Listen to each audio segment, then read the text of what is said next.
petit peu le contexte, hein. Nous sommes dans une situation assez critique, hein, pour nos entreprises, hein. On a eu un confinement, maintenant nous sommes à un déconfinement. Le confinement a provoqué l'arrêt de l'économie, l'arrêt de l'activité, une fermeture de nombreux sites, notamment de donneurs d'ordre. Donc tout ça a engendré des perturbations et puis des adaptations. Et donc nos entreprises sont là pour nous témoigner comment ils ont pu faire en termes de pratiques et évidemment de bonnes pratiques pour résoudre les différentes difficultés qui se sont présentées. Hein, donc je laisse la parole à Monsieur Colère, si vous pouvez commencer par présenter rapidement votre entreprise. Ouais, très bien. Donc bonjour à tous, Romain Colère, dirige l'entreprise Colère qui donc a été créée en 1921. Voilà, on va avoir 100 ans dans quelques mois. Nous sommes environ une vingtaine de personnes, entre 20 et 25, en équipe, et nous travaillons pour l'industrie automobile et aéronautique dans un métier très spécifique qui est le fraisage de forme, mais plutôt axé composite et matériaux tendres. Donc effectivement, on a subi, comme tout le monde, ce confinement. On a dû fermer puisque nos clients, on a plutôt fermé parce que nos clients n'avaient plus de travail et ont fermé également. Du coup, on a été confinés pendant 2 mois, comme bien des personnes et bien des entreprises, au chômage partiel. Et puis, nous avons décidé de réouvrir petit à petit avec, je dirais, un minimum de personnes, puisqu'on avait quelques affaires à finir. Et puis, on est dans l'attente, effectivement, puisque, comme vous l'avez dit, les grands donneurs d'ordre n'ont pas encore vraiment réouvert. Pour autant, on a dû s'adapter et, effectivement, vous parlez de bonnes pratiques et essayer de mettre en place des procédures. Donc, moi, j'ai fait un livret d'accueil qui explique un petit peu tout de A à Z. Je me suis inspiré du BTP, puisque ma femme travaille dans le BTP. Et j'ai fait un livret d'accueil, donc contresigné pour les salariés, en expliquant les bonnes pratiques. Alors, je ne vais pas revenir sur le gel, les masques ou visières que nous avons par ailleurs imprimés, mais voilà, des protocoles de flux dans l'entreprise, d'hygiène au plus possible. Alors l'hygiène, ça veut dire, voilà, moi j'ai décidé de fermer notre cantine parce que même si on a, de par la loi et la réglementation, une obligation de moyens et pas de résultats, c'est quand même un peu délicat, c'est la partie réfectoire. Donc ça a été mon choix. Et puis effectivement, voilà, tout un tas de procédures. Ça va de filmer les PC partagés dans les ateliers en enlevant des films à chaque équipe, de désinfecter le camion de livraison. Voilà, c'est assez large. Les portes, les poignées de porte, voilà, c'est un peu compliqué parce que nous, c'est assez confidentiel. Donc, les laisser ouverts, pareil, on a dû mettre les procédures parce que ça va quand on est deux, trois, mais après, quand on va retrouver du monde, laisser les portes ouvertes, c'est un peu gênant. Donc, on a mis différents protocoles comme ça, avec de l'affichage, mise à jour. On l'a parlé dans la préparation des documents uniques pour dire que voilà, c'était un risque supplémentaire pour l'entreprise. De la même manière, on a aussi voilà, un problème de productivité, même si aujourd'hui on a peu d'activité. Effectivement, au quotidien, ça veut dire qu'il faut nettoyer plus souvent, ça veut dire qu'il faut penser à ces gestes qui sont pas un automatisme dans un premier temps. Au niveau productivité, ça nous a gêné. Par exemple, on a dû décaler notre audit de qualité. Et notre audit de qualité qui devait avoir lieu pendant le confinement, il est décalé à plus tard. Alors voilà, bon, nos clients vont le comprendre. Pour l'instant, ils n'ont pas trop de boulot. Alors, c'est pas une priorité, mais effectivement, au niveau productivité, on doit se fournir en matériel et puis passer plus de temps à penser à ce genre de choses qu'on ne pensait pas aujourd'hui. Ça veut dire, dans les ateliers, nettoyer le chariot élévateur, les outils coupants, etc., etc. Alors, il y a quand même des difficultés, hein, c'est parce qu'on met en œuvre plein de choses, mais bon, aller vérifier que tout le monde nettoie bien les poignées, nettoie bien le chariot élévateur, tout ça, effectivement, ça nous dépasse, ça va un petit peu plus loin. On met le plus de choses en œuvre euh, pour cela. Donc voilà, c'est nos bonnes pratiques à notre petite échelle. Euh, à peu de personnes, ça se pratique bien, ça rentre petit à petit. Après, on verra quand tout le monde va reprendre, quand on sera dans un flux permanent. Voilà à peu près le cadre de ce qui se passe chez Kohler à ce jour. Allô. Merci beaucoup, Romain. Merci. Donc, comme je disais, n'hésitez pas à poser des questions à Monsieur Kohler, hein, qui sera là pour vous répondre, bien évidemment. Donc, je vous propose de passer maintenant à Monsieur Claudel, hein, donc qui est présent. Donc, Monsieur Claudel, hein, de l'entreprise EG. Voilà, si vous pouvez commencer par dire quelques mots sur votre entreprise. Bien sûr. Donc, la société AEG, c'est 20 personnes. On est prototypiste automobile, donc dans tout ce qui est proto-tôlerie. Donc, on va faire de l'emboutissage, du cintrage. Maintenant, elle fait partie d'un groupe industriel que j'ai constitué avec 4 autres entités. On est une centaine de personnes. Donc, avec des problématiques similaires pour certaines choses et différentes pour d'autres, puisqu'on a 2 sites qui sont en équipe normale et d'autres qui sont effectivement avec des jalons de recouvrement, donc des gens qui sont en équipe. Je ne vais pas revenir sur ce qui a été évoqué par M. Kohler, parce qu'effectivement, on est à peu près sur les mêmes choses. Nous, on a fait le choix, par contre, de laisser les machines communes, donc tout ce qui est machines communes, c'est-à-dire les cafés, les frigidaires, etc. Par contre, on a mis un protocole qui était de dire le matin désinfection des appareils via des produits viruciens, et après, devant chaque appareil, on va dire les micro-ondes, les machines à café, de mettre des distributeurs individuels de gel hydroalcoolique en disant vous passez, donc vous frottez les mains avant de vous servir de ces appareils mis en commun. Voilà, bon, c'est la seule petite différence. Après, je rejoins tout ce qui a été évoqué sur les engins manipulateurs. La seule chose qu'on oublie souvent, c'est tout ce qui est produit au niveau des emballages, etc. Tout ce qui peut être petits appareils, ça c'est un peu plus compliqué.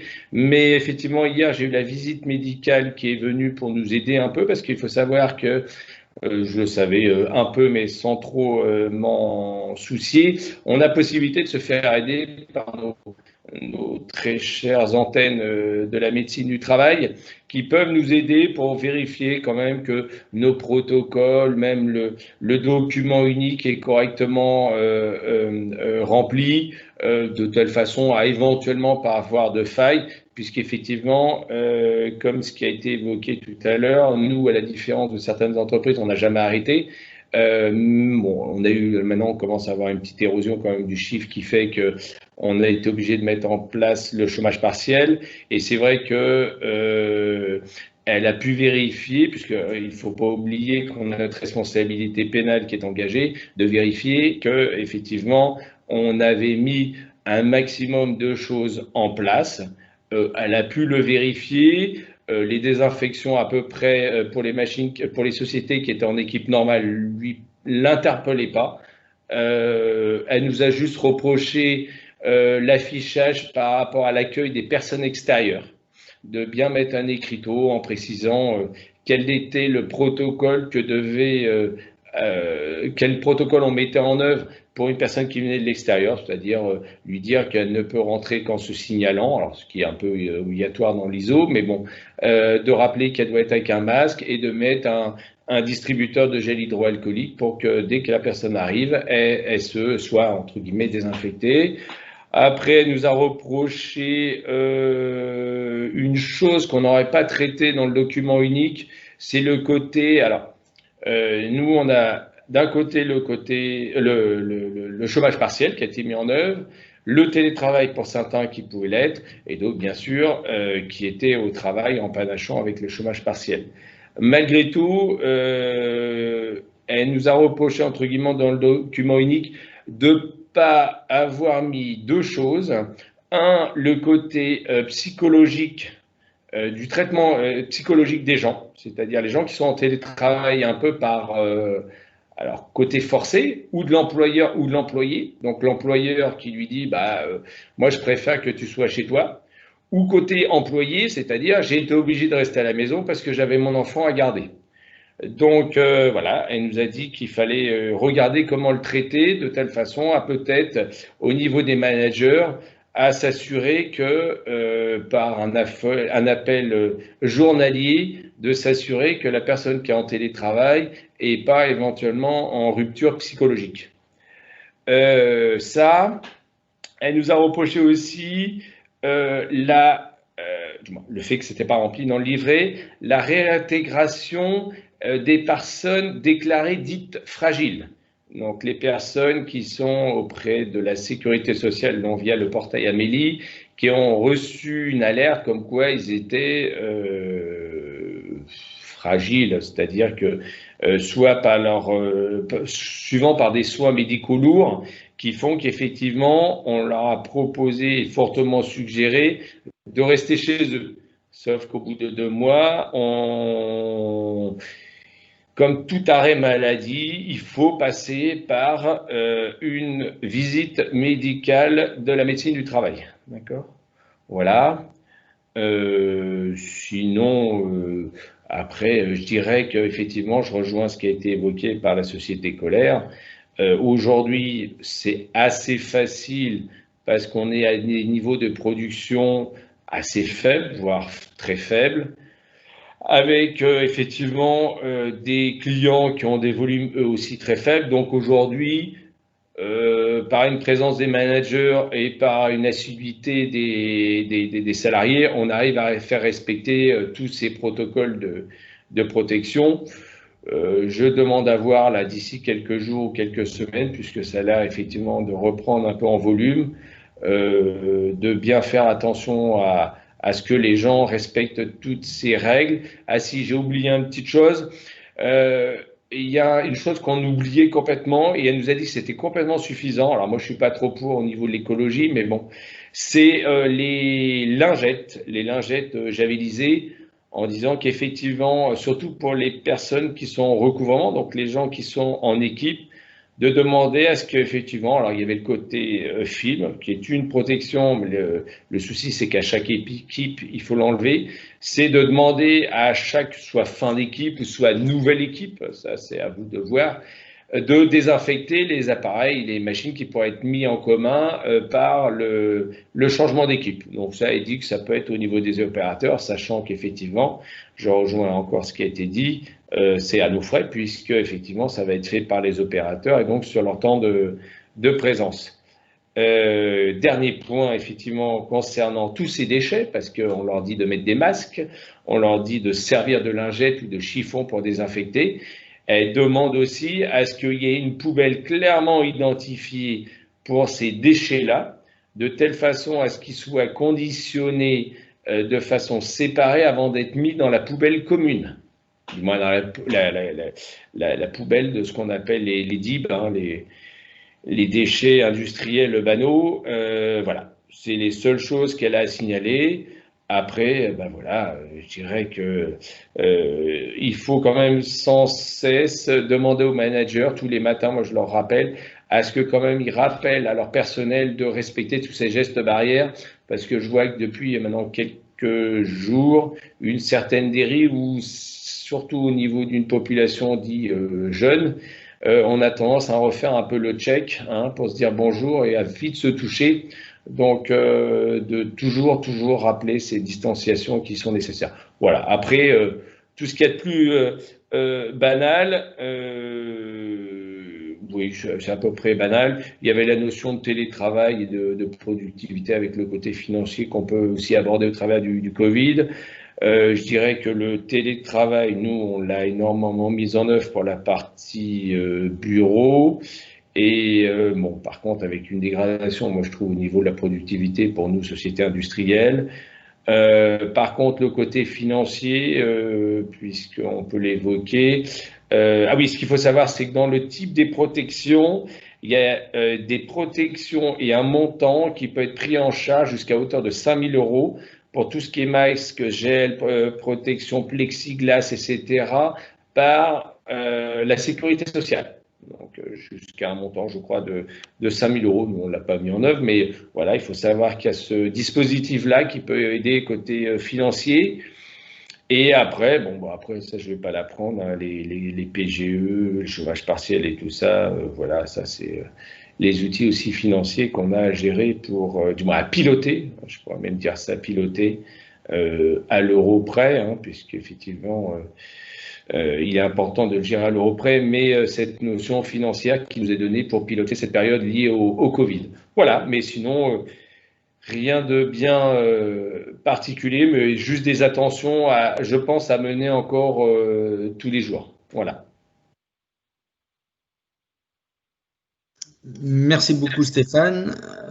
Alors oui, c'est vrai, je peux revenir sur un point là. En effet, hein, pour les entreprises de moins de 50 personnes, il y a une aide de la CARSAT de prise en charge de subventionnement à hauteur de 50% des frais réels de dépenses liées au nettoyage ou à l'acquisition de matériel, genre gel, masque, etc. Donc n'hésitez pas à faire ces demandes. Je regarde si Philippe a pu se reconnecter. Philippe Duchesne n'est pas reconnecté. Donc, je vous propose de prendre des questions s'il y a des questions à poser.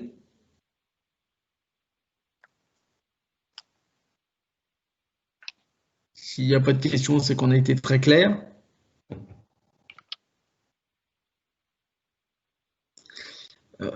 Après, en termes de... j'ai une question.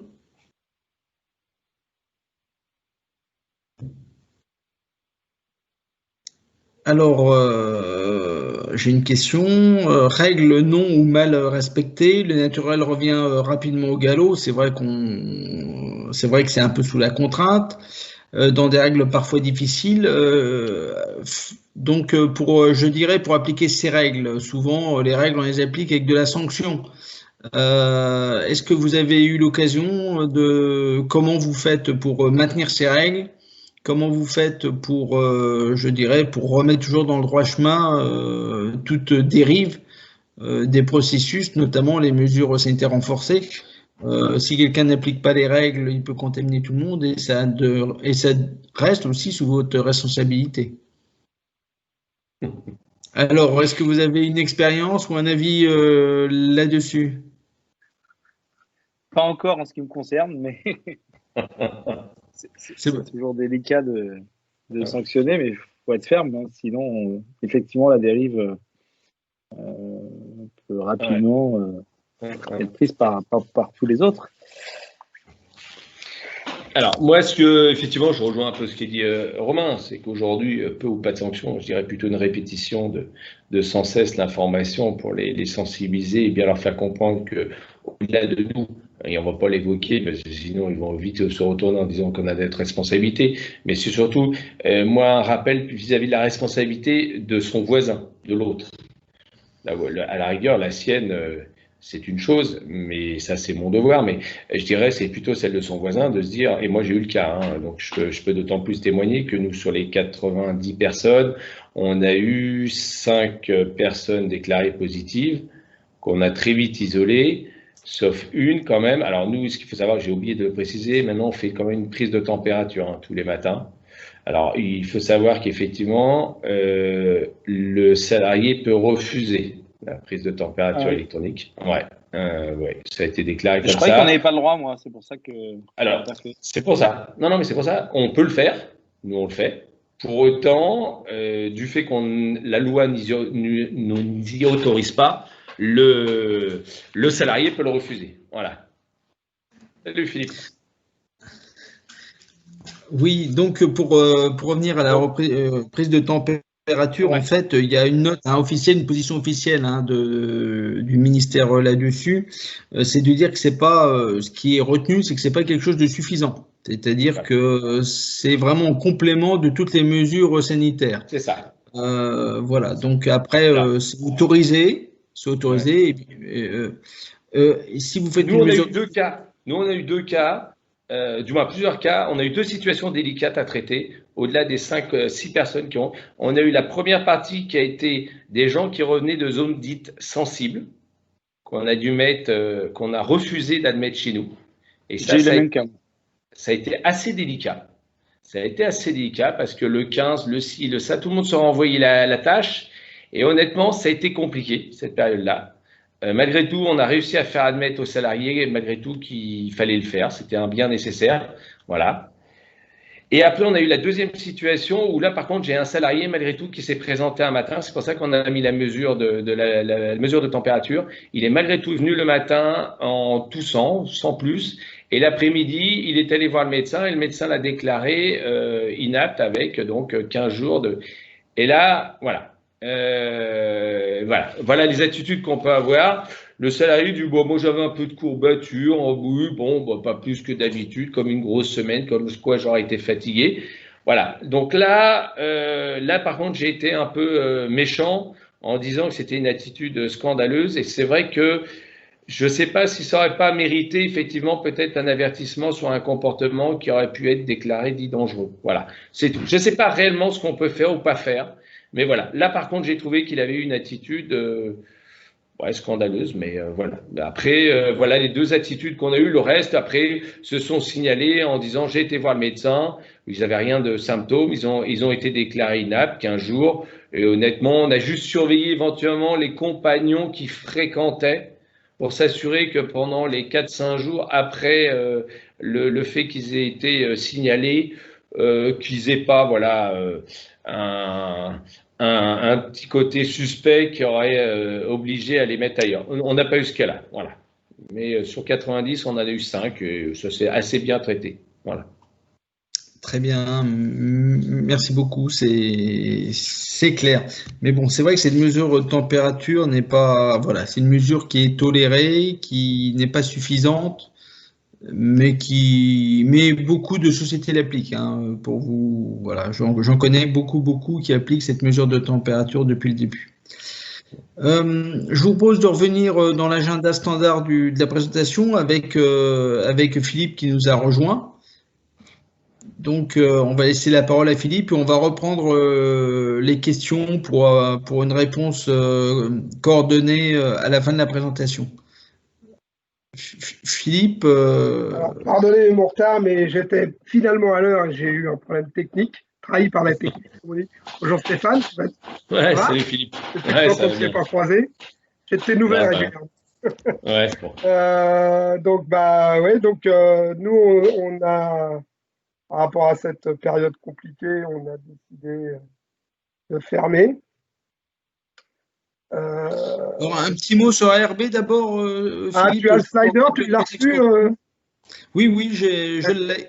Bon, alors ARB, pour ceux qui nous connaissent, Stéphane, ceux qui ne nous connaissent pas, ARB, c'est aujourd'hui sur l'ensemble de 2 sociétés, ARB et le Marek, une vingtaine de personnes, un peu moins de 3 millions de chiffre d'affaires. On travaille dans des domaines très sectorisés, sport automobile à 60%, 70%, alimentaire, bien d'équipement, optique, optronique et un tout petit peu, et vous m'avez visiblement encore perdu, voilà, il passe au cider, et un tout petit peu pour l'aéronautique.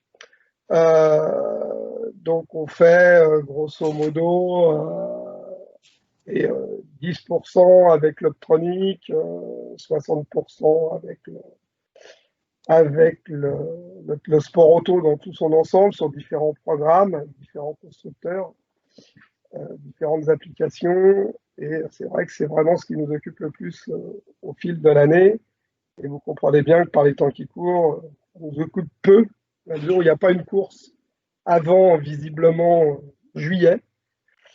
Les 24 heures du Mans du mois de juin seront décalées en septembre, espérant qu'ils aient lieu, qu'on n'ait pas de mauvaises nouvelles d'ici les semaines ou les jours qui viennent.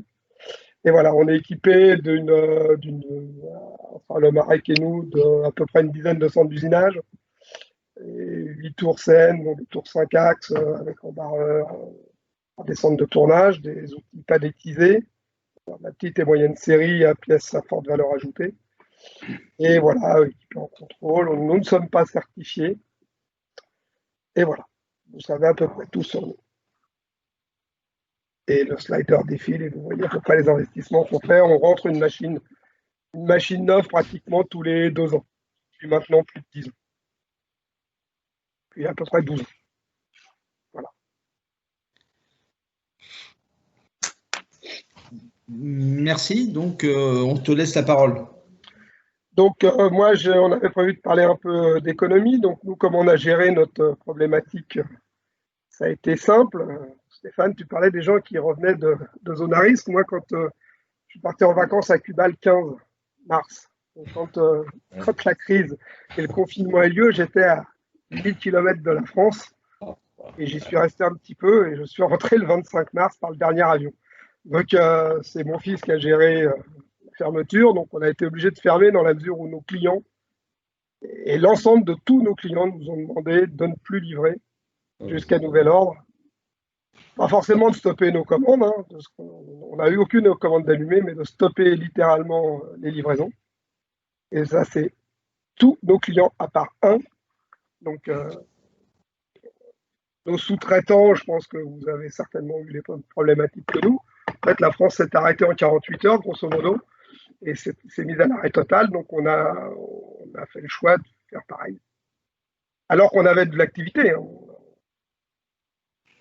Et puis, le 6 avril, moi, j'ai décidé de rouvrir avec la moitié de mon effectif en production. Donc, sur ARB, on était une dizaine. Pour le Marek, on n'a pas du tout fermé parce qu'il y avait du boulot et ils travaillent beaucoup pour l'alimentaire. Donc, les gens continuent à bouffer, c'est plutôt une bonne nouvelle. Donc, il n'y a pas eu d'arrêt. Et eux ont continué à rentrer des commandes et à rentrer du boulot. Ils en avaient, voilà, ça a suivi. Et eux, alors, on a eu dans le cas de le Marek des gens qui se sont arrêtés pour des raisons de pathologie. Donc, des gens qui étaient à risque, donc qui se sont fait leurs arrêts de travail. Dans la petite histoire, il y en a un qui est véritablement était justifié, on va dire. L'autre, il l'a tenté, il a été reboulé par la Sécu. Il s'est fait arrêter autrement, mais il n'est pas venu travailler. Il s'est fait arrêter par son médecin pour du mal de dos. Voilà. Mais il a été arrêté 3 semaines. Mais globalement, eux ont continué à travailler et ont continué à rentrer du boulot. Chez ARB, malheureusement, on n'a en commercial aucune activité. On est à pratiquement, on a dû rentrer entre 20 et 30 000 euros de boulot en 2 mois et demi. À peu près 160 entre 160 et j'ai préparé un petit travail pour vous parler de tout ça ce matin. J'aurais pas dû. C'est pire que ce que je croyais. La tendance est la même, mais on avait fait un très bon début d'année 2019, donc c'est forcément aussi amplifié. Et on est en chiffre d'affaires sur les 3 premiers mois de l'année jusqu'à fin mars à moins 6%, sachant que notre activité s'est arrêtée le 19 mars, donc c'est pas mal. C'est pas mal. Et si on regarde sur les 2 mois et qu'on compare 2018-2019, on est à moins 80%. Voilà. Bon an, mal an, on est à peu près à moins 52% sur le chiffre d'affaires généré sur la période des 5 premiers mois de l'année comparé à 2019. Parce qu'on a repris le travail au mois d'avril et donc on a pu travailler et on a pu livrer certains clients hors sport automobile. La grosse problématique va être qu'aujourd'hui, nous, on a pris le pari. Alors, j'ai malheureusement pris du retard sur la réunion. Nous, on a pris le pari de se dire qu'on n'allait pas prendre 2 mois et demi de retard. On avait à peu près 3 mois de carnet de commandes dans l'atelier. Et donc, j'ai voulu faire reprendre les gens au moins en production. Donc, le fait en administratif, j'ai personne. Je me démerde tout seul. Mais bon, le volume étant très petit, ça va, je m'en sors. Résultat, en production, on a quand même produit et on a réussi à faire des chiffres d'affaires, à faire un peu de chiffres. On a consommé, on a un accord chômage partiel de 5000 heures qui court du 16 avril au 30 juin, pardon. Aujourd'hui, on en a consommé, j'ai regardé à peu près 1600, 1650 heures. Je ne peux pas vraiment le faire au détail parce que la problématique est que j'ai une collaboratrice qui, elle, était en arrêt puisqu'elle gardait ses enfants, qui est passée en chômage partiel à partir du 2 mai, puisque les règles changeaient, et qui va rester certainement au chômage partiel jusqu'à au moins septembre, je pense. Enfin, non, pas septembre, au moins fin juin. Alors, c'est une collaboratrice qui travaille à mi-temps. Voilà, bon, ça ne nous pénalise pas plus que ça pour l'instant. sauf que les conditions du chômage partiel vont de plus en plus se réduire. Et à ce sujet, je n'arrive pas à savoir si les accords qu'on a des 5000 heures ont été contractés, acceptés avec un contrat de 5000 heures à 84%. Est-ce qu'au 2 juin, si on n'a pas bouffé ces 5000 heures-là, elles restent à 84 ou elles passent à 70? J'ai quand même dans ma tête une partie de la réponse, on ne va pas se mentir, mais personne ne sait me dire. Le comptable ne sait pas. Non, mais c'est pas 70, hein, Philippe, c'est 84 toujours au 1er juin avec 15% prise en charge par l'entreprise. Oui, c'est ça. C'est ça. Donc c'est 70 pris par l'État au lieu de 84. Mais Voilà. la question, c'est que cet accord de 5000 heures qui était jusqu'à fin juin a des conditions données au départ. Aujourd'hui, personne ne sait me dire, même si je te dis, franchement, je pense que la réponse tu viens de la donner, ça va être comme ça. Mais en même temps, nous, on a joué le jeu de ne pas consommer tout notre chômage partiel et on a joué le jeu de travailler. Aujourd'hui, on ne rentre plus de boulot et on va se retrouver dans une situation. Alors, on va voir, le mois de mai est toujours un mois pourri. C'est jamais un bon mois. C'est un mois de mai, c'est comme ça. Là, c'est encore un mois de mai encore particulier. Les gens ont l'air quand même, l'activité a l'air de vouloir rebouger un peu, mais enfin, oui, non, je suis d'accord, ça bouge pas beaucoup. Oui, Enfin, de 0, on est passé à 30%. Oh, pas moi, à 15. Non, même 0, 15%. Disons, l'électrocardiogramme n'est plus à 0, c'est ça. C'est ça. Mais enfin, c'est pas. C'est beaucoup de bruit pour pas grand-chose. C'est ça, c'est ça. Et puis aujourd'hui, on rentre dans rentrer dans la politique du moins 10 ans et il y a un métier qui va être facile, c'est acheteur. Ouais. Parce qu'on va tous manquer de boulot, on va tous pleurer, et on occuper nos gars et nos outils de travail. On va être obligé de faire des gros sacrifices, je pense. Enfin, je suppose, maintenant on n'en sait rien, on verra bien. A toujours été que. Philippe, je te coupe, j'ai juste une petite info concernant ce que tu disais avec le chômage et tout ça. Ce qu'il faut savoir, c'est qu'il faut quand même qu'il y ait une équité sur tout le personnel, dans tous ceux qui sont mis au chômage, c'est-à-dire qu'on est obligé d'alterner entre les mêmes profils pour pas qu'il y en ait un qui soit mis plus au chômage qu'un autre. Et en plus des retours que j'ai eu de l'inspection du travail, attention, donc là, a priori, tout le monde a repris, etc. Mais effectivement, des entreprises qui auraient été tentées de ne pas reprendre, il faut quand même qu'ils aient consommé un maximum, ils aient consommé leurs congés payés et qu'en plus, ils aient quand même un minimum travaillé. C'est-à-dire qu'il y a certaines entreprises qui seront surveillées de assez près pour, par exemple, carrément des services entiers qui n'auraient pas redémarré, qui n'auraient pas consommé leur chômage partiel, qui n'auraient pas eu d'activité. Ceux-là, a priori, ils vont être scrutés d'assez près. Voilà. Comment ça? S'ils n'ont pas repris, ils ont consommé leur chômage partiel, ils ne l'auraient pas. Tout à fait. Oui, mais a priori, l'État n'aimerait pas que, par exemple, de tes 5000 heures, s'il restait des reliquats de congés payés à tes personnels, il n'y ait pas eu, avant de consommer les 5000 heures, la fin des congés payés. Ah non, on ne c'est pouvait pas une en obligation, de toute manière 6 jours. Non, j'ai pas dit que c'était une obligation. J'ai dit que quand même, c'est une remontée qu'on a eue l'autre fois à une réunion avec l'État, etc., qui serait assez vigilant à ce que les entreprises… Alors, vous voyez, la subtilité dans le fait de ne pas être obligatoire et dans le fait d'être vigilant. Voilà, c'est ça que je dis juste. Voilà. Je sais que j'avais prévu, on a fermé la semaine dernière complètement, bon, il y avait 3 jours, on fait, institutionnellement parlant, nous on fait toujours les ponts. Donc voilà, c'était prévu, c'était acté, il n'y avait pas de raison de changer. Et puis les gens pouvant un peu bouger, ça leur a tous aéré le neurone, parce que chez moi, globalement, les gens ont quand même été assez respectueux des règles de confinement. Donc, j'ai pas eu de cas, j'ai pas eu, voilà, ni dans leur entourage, a priori. Enfin, c'est pareil, on ne vérifie pas. Mais il semblerait que tout était pas trop mal géré. Là, ils avaient une semaine où ils pouvaient prendre un peu l'air, il a fait beau, ça fait franchement, psychologiquement, je pense, ça fait du bien à tout le monde. Donc, moi, j'ai décidé de fermer. Au départ, j'avais décidé de mettre les gens à qui il restait des congés, donc solder une partie des congés, même s'il y en a qui n'ont encore 10 jours, donc il en sera resté. Mettre des heures de récup, parce qu'avant, on avait du boulot et les gens faisaient des heures supplémentaires, parce que voilà, c'est aussi acté chez nous, quelque part. Sur le papier, on fait 35 heures, mais il n'y a pas grand monde qui les font. De toute manière, les gens badge, tout est vérifiable. Et quand j'ai senti que le chômage partiel allait changer et que finalement, j'ai mis tout le monde au chômage partiel. Ben, ouais, Et j'ai dit, gardez vos vacances, on verra au mois de juin. Ben, Parce que si je dois refaire du chômage partiel au mois de juin, là, je solderai les congés pour qu'ils en perdent le moins possible. Parce que tu sais, Stéphane, après, moi, je voudrais juste revenir quelque chose. Oui. J'aimerais bien revenir juste sur quelque chose. Quand vous avez parlé du chômage partiel, effectivement, il faut tendre vers l'équité pour ceux qui travaillent. Oui. Après, c'est pas toujours évident. Non. Et effectivement, quand on a des boulots qui sont quand même délicats, faire venir une personne un jour, une autre personne le lendemain, etc.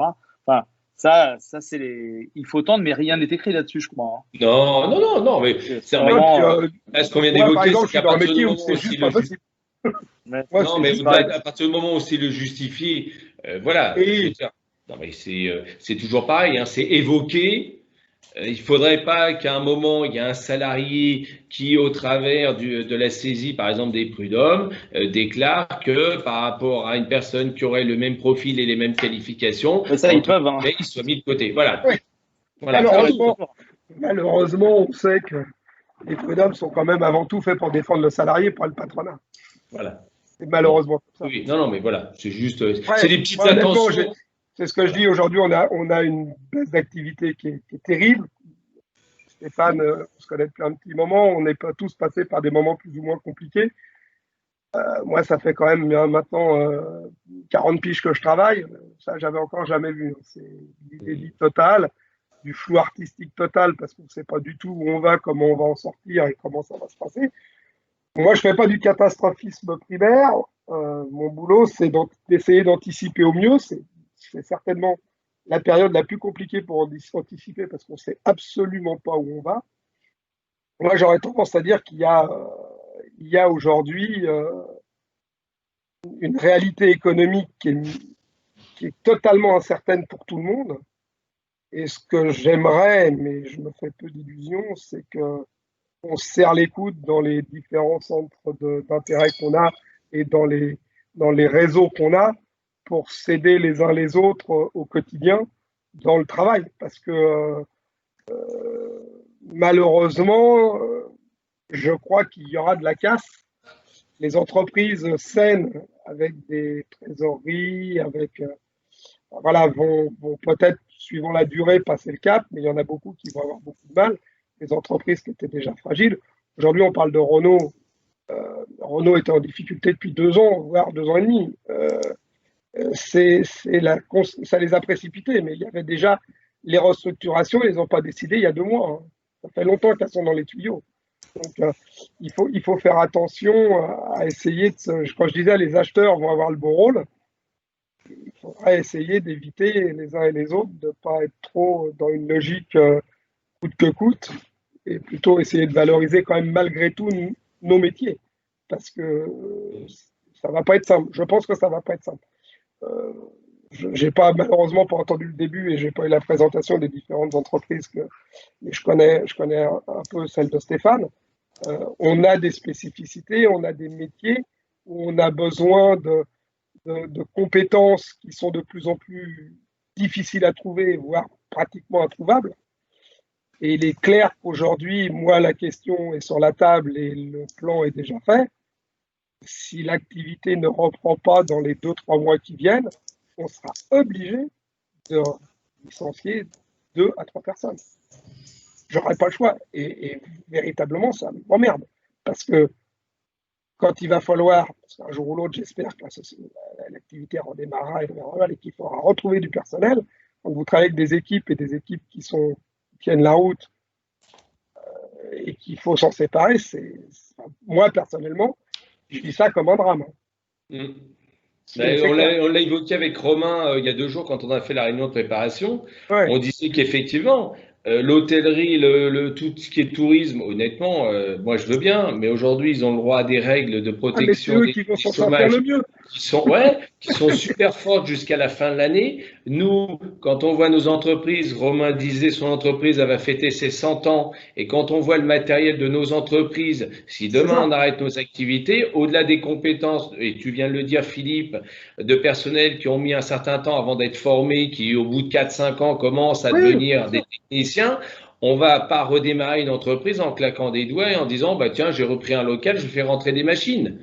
Donc, effectivement, moi, je trouve que le plan qui est lié à l'automobile qui a été annoncé hier, qui est de la jupette, c'est-à-dire on achète une voiture électrique, ça, moi, j'ai rien entendu pour les sous-traitants. Et c'est vrai que tout ce qui est hôtellerie, cinéma et tout ça, ils ont des plans pour protéger les salariés bien meilleurs que les nôtres. Hein. Bien meilleurs que les nôtres. Hein. Oui, mais à la différence, c'est que ces entités-là, on leur a interdit de travailler. Soit nous, on nous a pas interdit de travailler, on nous a laissé, on nous a mis des outils et quelque part, on nous a dit démerdez-vous.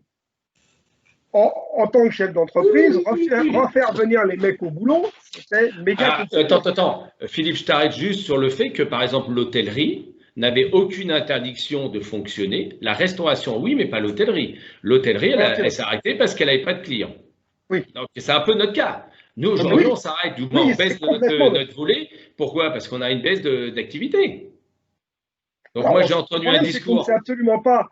C'est pas une crise comme on a déjà connu. C'est-à-dire quand il y a vraiment un ralentissement d'une économie générale, comme on a connu en 2008, comme on a connu. Enfin, on est à ma 5e depuis que je travaille. Donc, voilà, je les ai vécus en tant que salarié et technicien, enfin d'atelier. Je les ai connus en tant que cadre dirigeant et je les ai connus en tant que chef d'entreprise. Donc, je les ai vus de différents côtés du mur, on va dire. Mais comme ça, c'est vraiment, on a appuyé sur un bouton on-off. Donc, le off marche bien. Par contre, le on ne sait pas du tout comment ça va marcher. On sait que ça ne va pas être comme ça, sauf pour certains métiers. Le bâtiment, par exemple, je pense que pour eux, ils ont la chance que les chantiers qui sont en cours, ils ne vont pas les arrêter et on arrête. Ils vont les finir. Oui, la seule différence, c'est que tu sais, pour acheter un appartement, il faut avoir une vision à 15 ans pour acheter un appartement. Donc là, pour les chantiers actuels, oui, mais pour les chantiers futurs, j'y crois pas. Hein. Peut-être, mais ça, le deuxième effet qui se coule, il est peut-être dans 1 an et demi, 2 ans. Ouais. Après, il va se passer beaucoup de choses. Et justement, suivant ce qui va se passer, eux, ils mangeront plus tard. Et bon, enfin, moi, j'ai pas de solution. Simplement, quand vous m'avez, de par cette réunion, obligé à décortiquer un peu mes chiffres. J'y ai passé 2 heures ce matin. Donc, j'ai pris 1 heure pour aller acheter des Kleenex, hein, parce que c'est pire que ce que je croyais. Bon, voilà, mais c'est la tendance. Voilà, aujourd'hui, on est 1600 heures de rechômés sur un potentiel de. C'est sûr qu'avec des clients à l'arrêt, ça sert même à rien d'ouvrir. Oui, mais moi, j'ai encore du travail. Vous avez du travail. J'ai encore du travail, je ne rentre plus. Mais j'avais 3 mois de boulot dans l'atelier. Donc, et j'ai des clients qui réclament, certains. Et ceux qui commencent à rouvrir. Je ne sais pas si tu travailles, Stéphane, toujours avec PSA Motorsport. Oui. Ah, ils ont fermé le 18 mai. Alors, je ne sais pas s'ils ont rouvert le 18 mai. Ils nous ont passé 2-3 commandes pendant le confinement pour ceux qui étaient en télétravail. Faire 7 ou 8 000 balles de boulot. Hein. Mais bon. Non, mais je te rejoins, Philippe, dans la même approche. Nous, on a pris le pari en disant on a du carnet de commandes. Malgré tout, dans le confinement, on va reprendre un peu de business. Malgré tout, on devrait sortir par le haut. Mais sauf que 0 plus 0 plus 0, même si tu as rentré du truc, à la fin, tu ressors, tu n'as quasiment rien. Hein. Je suis d'accord avec toi. Hein. Alors, je voulais évoquer une chose qui était intéressante et qui te rejoint, c'est qu'effectivement, là, ils sont tous aussi en train de nous vendre, et moi, je dis attention à tous nos membres, c'est le PGE, hein, quand même. Hein. C'est un super outil. Alors, moi, je l'ai pris parce que je veux dormir tranquille. Non, mais voilà. Il est hors de question d'y toucher. Voilà, merci Philippe. C'est ça que je veux dire. Attention, parce que moi, j'ai quelques entreprises, et là, on va aussi aborder un autre sujet du problème des impayés. Moi, il y a des clients qui ont commencé à me payer en me disant, Stéphane, je peux te payer que quand j'aurai mon PGE. Donc, je dis pour cela, aïe, pas bon. Et je dis surtout, et je te rejoins Philippe, le PGE peut servir dans le cas d'une restructuration, si toutefois on doit se séparer éventuellement de collaborateurs, si toutefois on n'a pas la trésorerie. Mais moi, je dis le PGE, c'est une bombe à retardement parce qu'à un moment, il faudra le rembourser. Hein. Complètement, exactement. Alors après, les conditions, il peut durer 5 ans. C'est comme si tu avais investi pour sauver ta boîte dans un outil de travail. Parce que oui, mais je dis... C'est un choix à faire. Mais moi, c'est clair que si... dans les mois qui viennent, j'ai une société saine avec de la trésorerie, j'ai les moyens, j'en ai pas besoin pour l'instant. J'ai travaillé, donc j'ai quand même généré un peu de chiffre d'affaires, plus les différentes aides. On a malgré tout décalé tous les prêts. D'accord ? Donc à partir de là, moi, je fais une situation, de même, mon comptable me fait une situation tâche tous les mois. Donc, tous les mois, je sais ce que je gagne, je sais ce que je perds. C'est pas à la fin de l'année qu'on me dit, ah, bah, t'as perdu des ronds. Ah, merde, pourquoi? Donc, tous les mois. Donc, je sais exactement ce que j'ai pris dans la caisse, si j'en ai pris, ou ce que j'ai mis dans la caisse, si j'en ai mis. Donc, j'ai une vision assez, très, très court terme. Et donc, aujourd'hui, j'ai pratiquement pas tapé dans la caisse. Entre les prêts qu'on n'a plus, puisqu'on a décalé les prêts sous les leasing machines, la SCI, elle est à moi. Je ne paye pas le loyer, mais je ne me ferai pas de procès. Je récupérerai ça quand je pourrai. Alors, à savoir, moi juste, tiens, en parlant de SCI, parce que moi aussi c'est pareil, quand même le comptable a malgré tout dit qu'il fallait mieux faire un abandon éventuellement des créances en fin d'année, mais de continuer à toujours les émettre. Ah, je n'ai pas dit que je ne les émettais pas. Ah, d'accord. Non, mais on pourrait être tenté de dire. Je ne les payais pas. Voilà. D'accord, non, mais. Je dis que je ne les payais pas. J'en ai même pas discuté avec mon comptable, c'est naturel. Mais moi, à la différence, c'est que moi, le bâtiment, dans 6 mois, il est payé. Non, mais moi, donc, ça je continue à payer. Tout, voilà. Pour certains qui seraient tentés de dire je ne facture pas pour sauver ma société d'exploitation, non, c'est deux sujets différents. Il faut mieux émettre les factures. Dixit le comptable, mais mieux vaut connaître qui a fait un abandon de créance en fin d'année, mais surtout ne pas s'arrêter d'émettre si toutefois on est le patron des deux structures. Mais donc aujourd'hui, finalement, ces 3 mois là, 2 mois et demi qui viennent de passer ne sont pas dramatiques économiques, enfin, du point de vue de la situation économique de l'entreprise, mais au train où vont les choses, le drame, moi j'avais dès le début dire le pire, il n'est pas derrière nous, il n'est pas là, il est devant nous. Je pense que là, on va vers le. Alors, en même temps, on ne sait pas trop. Je pense que le pire est dans nos métiers, en tous les cas, dans l'industrie, le pire est devant nous et on ne sait pas de quoi il sera fait. Et on a tous des idées, des sentiments. Et personne ne sait de quoi ça sera fait. Et c'est ça le plus déstabilisant, c'est qu'on doit prendre des décisions sans savoir faire quoi. Donc, moi, j'attends de toute manière, stratégiquement, je me donne jusqu'à septembre pour prendre les décisions. Alors, nous, on a vu que quand même dans un secteur, si on peut rappeler le secteur de l'automobile, nous, sur les différentes structures, moi, j'ai quand même le secteur allemand qui redémarre bien, là, depuis quelques semaines. Qui redémarre. Toi, tu exportes. Ouais. Donc, tu connais l'entreprise, tu sais comment on est structuré. Non, mais ce que je veux dire, dans le côté. Traitant basique, moi, je n'ai pas de pauvre. Non, mais dans le côté négatif de l'automobile, si on parle du secteur automobile, les secteurs aéros, en ce moment, je ne veux pas le cacher, il y a quand même, c'est en souffrance. On ne sait pas où on va. Il y a beaucoup de décalage. C'est renvoyé au calendrier grec. Moi, des commandes qui étaient au mois d'avril ont été décalées au mois de septembre, voire octobre. Donc voilà. Bon, pour l'automobile, en tout cas, si on peut ramener un petit peu de couleur quand même à ce qui est évoqué comme Maaz, c'est le côté allemand a l'air de redémarrer. Peut-être pas dans les valeurs qu'on avait avant, mais assez fort. Côté français, je pense que de toute façon, on a 2 soucis. C'est que sur une des entreprises, il n'y a pas de capitaine. Ça s'appelle Renault. Exactement. Aujourd'hui, je pense qu'aujourd'hui, il y a et la crise et le phénomène qu'il n'y ait pas de capitaine. Donc aujourd'hui, je pense qu'ils n'ont pas de projet où tout le monde les a gardés dans les cartons en attendant que le patron arrive. Donc voilà. Et le deuxième, c'est PSA qui a eu une politique plutôt européenne et d'externalisation dans des pays bas coûts, qui aujourd'hui en plus a racheté, alors je pense à Romain avec le rachat d'Opel, où ils avaient éventuellement des trucs plutôt en France, maintenant ils ont mis en Angleterre, avec le Brexit ça a l'air de revenir, mais après derrière il y a aussi un dossier qui les met en attente, c'est Fiat qui a toujours pas été décidé dans cette fusion. Donc ça fait effectivement, je te rejoins Philippe, le côté français qui est un peu aujourd'hui dans une zone de turbulence sur lequel on n'a pas de direction. Je vous dis, par contre, côté positif, a priori, là, j'ai vu les premières commandes tomber sur 2 structures. Côté allemand et américain a l'air de pas mal redémarrer. Déjà, même les États-Unis ont l'air de redémarrer sur le côté automobile. Voilà. Donc, il ne faut pas. Oui, non, mais moi, je suis de toute manière, moi, je suis plutôt d'une nature optimiste. Donc, moi, je vois plutôt le verre à moitié plein qu'à moitié vide. J'ai un de mes clients qui est dans un secteur totalement différent, bien d'équipement, qui travaille dans des installations pour faire des installations industrielles de pulvérisation, alors, peinture, produits gras, beurre liquide, enfin, vraiment. Et eux, ils ont des filiales partout dans le monde. Et je les ai eu hier au téléphone. Et alors, ils étaient à l'arrêt complet. Ils font partie de ceux, grosses boîtes, syndicats, machin et tout. Donc, ils ont eu énormément de mal à revenir à une activité parce que les gens, on a peur, on ne vient pas au boulot. Donc, et puis, ils sont dans une zone où c'est un peu compliqué. Enfin bref. Là, ils sont revenus avec une organisation qui, de toute manière, les ralentit forcément.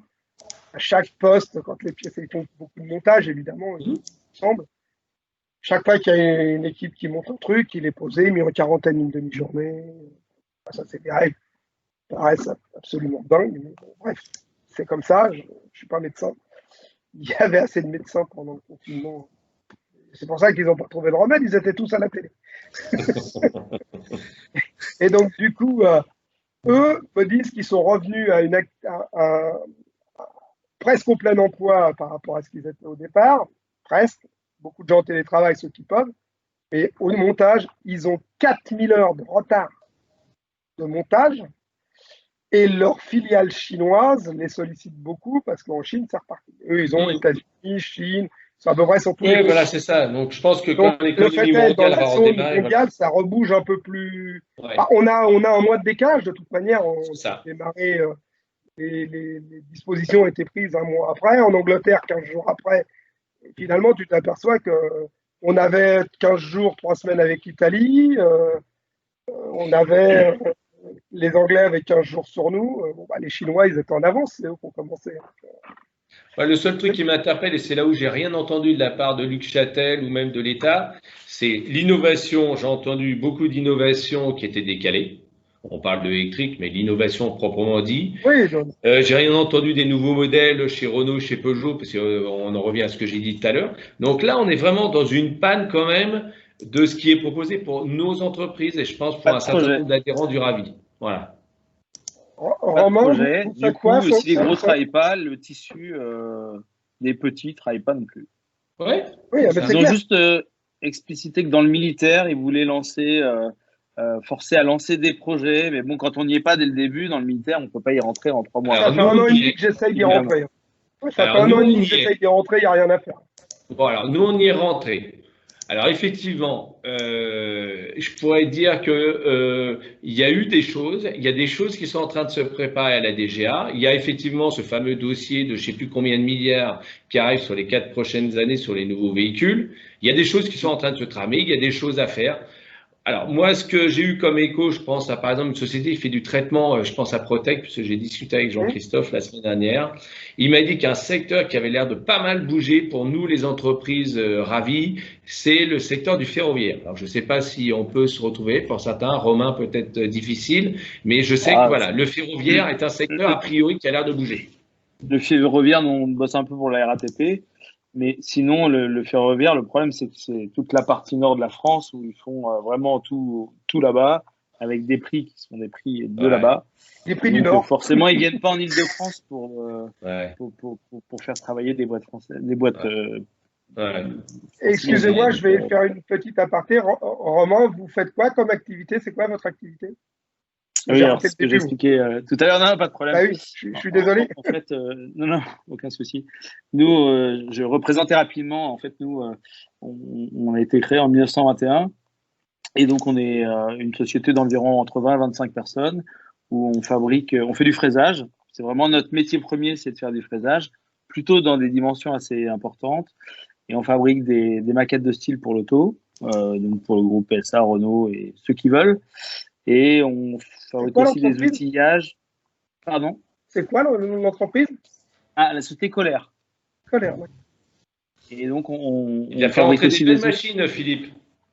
Ah, moi, il a porté. Et tout ça. J'ai vu, je suis sur son compte. Ouais, comme chez Marie, Protostyle et compagnie. Ouais, c'est ça. Exactement. Des concurrents. Des confrères. Ouais, des confrères. Pas vraiment concurrents parce qu'on n'a pas vraiment le même matériel, mais on travaille pour les mêmes clients. Donc, ouais, d'accord. Donc nos chers clients nous mettent en concurrence et nous disent de travailler ensemble après. Donc, ouais. Voilà. Et acheteur, ça va être un métier facile. Une bonne vidéo.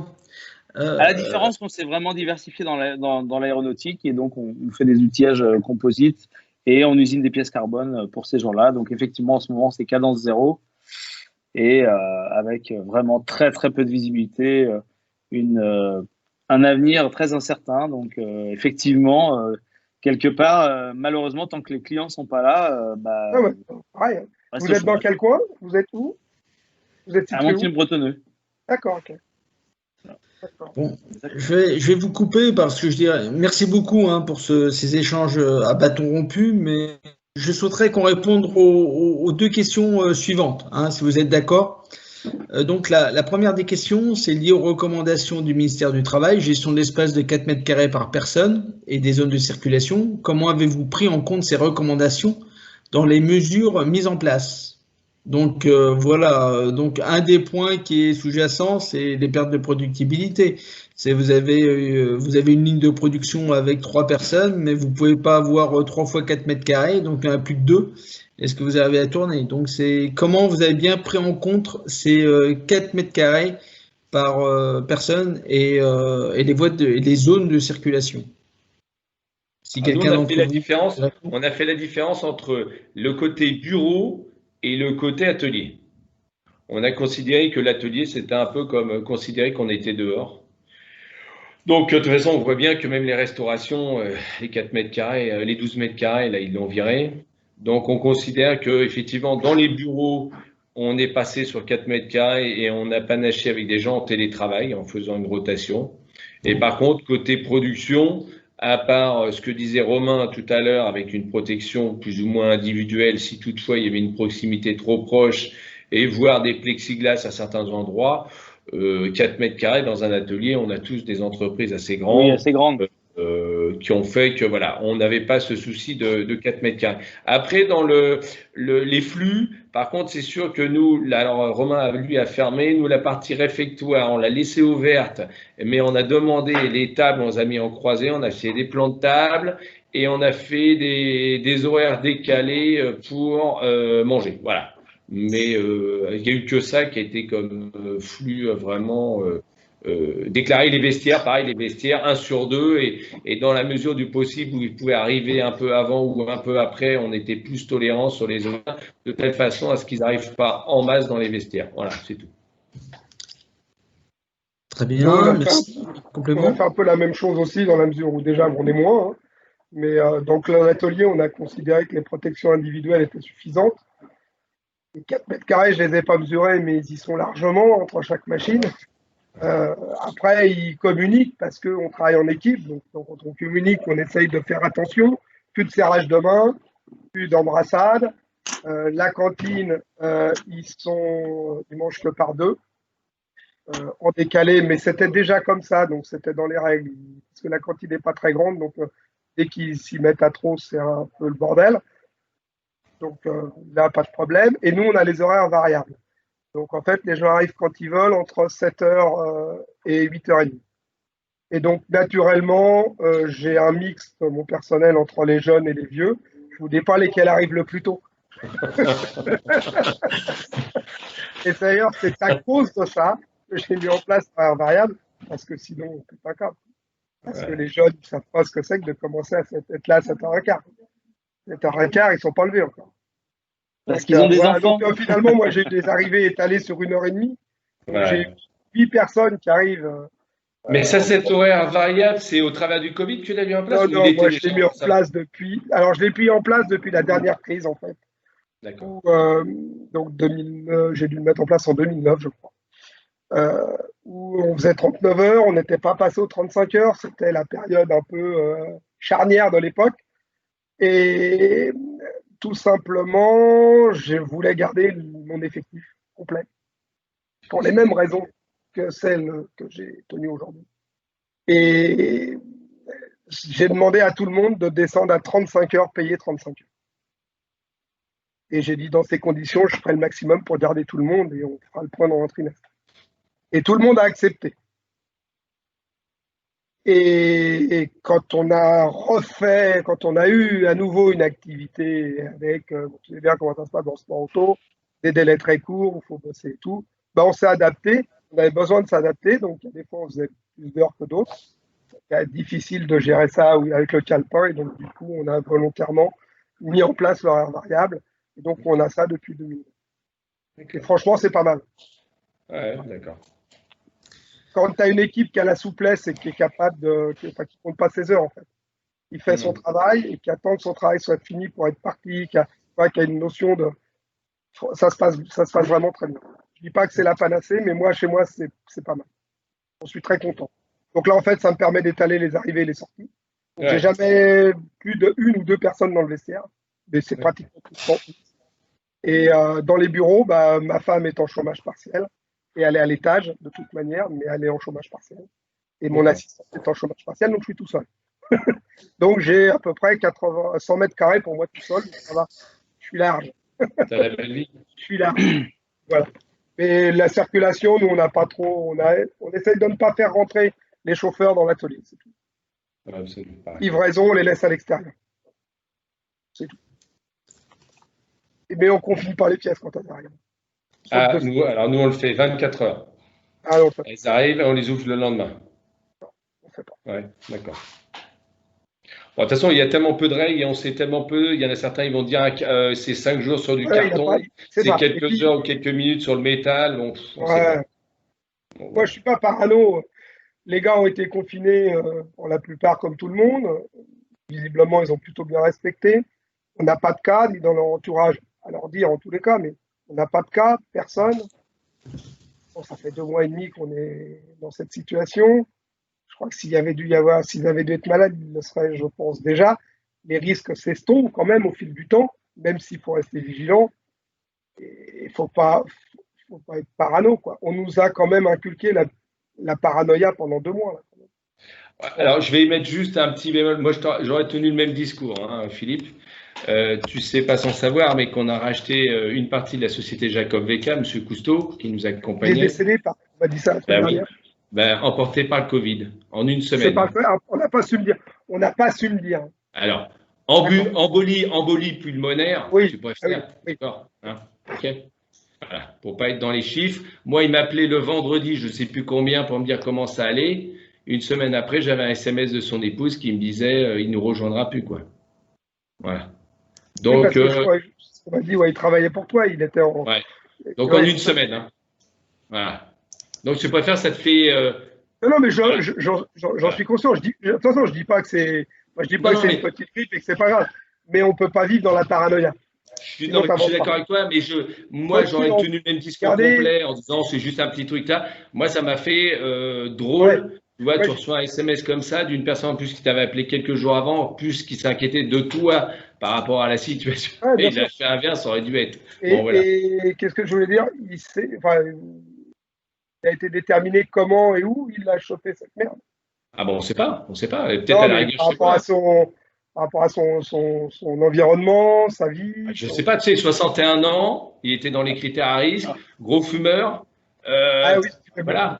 Ouais, voilà, donc je préfère après, alors gros fumeur, il y a qui dit ça protéger, d'autres pas, mais voilà, bon, 61 ans, après il a pu l'attraper, comme tu disais, au supermarché, il a pu l'attraper chez moi, il a pu l'attraper je sais pas où. Hein. Ouais, on sait pas, sa femme, elle n'est pas venue me voir en me disant, Stéphane, il n'était pas de façon salariée, puisqu'il était en consultant, mais elle n'est pas venue en me disant, Stéphane, vous n'avez pas respecté un certain nombre de règles, tout ça, mais voilà, quoi. Donc, voilà. Non, mais il ne faut pas dire, c'est comme les accidents de voiture, ça n'arrive pas. Voilà. Complètement d'accord. Mais malgré tout, on ne peut pas vivre dans la paranoïa. Non. Je fais juste une aparté par rapport à ça. Pendant 2 mois, au moins 1 mois et demi, on va dire, au moins jusqu'à mi-mai, on nous a bassinés à longueur de journée en nous présentant un nombre de morts, un nombre d'hospitalisés, un nombre de réa, un nombre de machins. Aujourd'hui, si tu veux connaître le nombre de morts, tu ne rates pas le bandeau qui passe en bas parce qu'on ne t'en parle plus. Et pourtant, il y en a toujours. Et c'est pas moins grave, il y en a moins bien sûr, mais c'est pas moins grave qu'ils sont pas moins morts que ceux d'il y a un mois. C'est juste que je pense que les médias ont quand même créé un climat autour de ça, de paranoïa générale, et qu'il y a des catégories de personnes qui reçoivent pas l'information. Tout le monde ne reçoit pas l'information de la même façon. Un exemple tout bête, 12,3% de la population en Île-de-France est contaminée. Moi, j'ai entendu ça. C'est 12,3 décontaminés qui sont en Île-de-France. Parce qu'en Île-de-France, on est 12 millions. Donc, si tu prends 12,3% de la population, on a 1,3 million à être contaminés. Ah, je crois pas quand même. Mais ça choque personne. On te l'annonce comme ça à la télé, ça choque personne. Et on crée cette paranoïa. Et en fait, on est la plus grosse région. Et il y a moins de contaminés en Île-de-France, finalement, que dans la région Est. Ils sont que 7 000. Et ça, c'est pas toi. Donc, il y a une façon de présenter les choses qu'on fait, je pense, pour amplifier la paranoïa. Et aujourd'hui, si les entreprises ont du mal à redémarrer, c'est aussi pour ça, je pense. Ah, c'est sûr que Si nous, on est l'économie en revenu. général a Je du mal à te rejoins démarrer, sur le et aussi, paranoïa. On est allé chez Dassault là, il y a 10 jours.